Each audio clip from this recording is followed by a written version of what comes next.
এখানে আমি 1 KG chicken নিয়েছি। চিকেনটাকে প্রথমে লবণ হলুদ দিয়ে মাখিয়ে নিন। এবার তেল গরম করে একে একে ভেজে তুলে নিন। হালকা করে ভাজবেন, খুব বেশি কড়া করে ভাজবেন না। এবার ওই তেলের মধ্যে গোটা গরম মশলা ফোড়ন দিয়ে বেশ খানিকটা পেঁয়াজ কুচি দিয়ে লাল লাল করে ভেজে নিন। এবার ওর মধ্যে পেঁয়াজ, টমেটো, আদা, রসুন, কাঁচা লঙ্কা বাটা দিয়ে ভালো করে কষিয়ে নিন।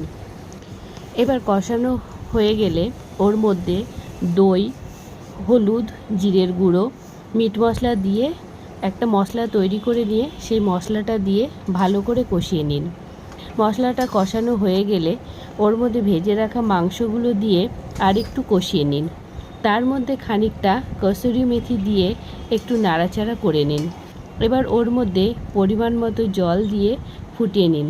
মাংস সেদ্ধ হয়ে গেলে গরম মশলা দিয়ে নামিয়ে নিন।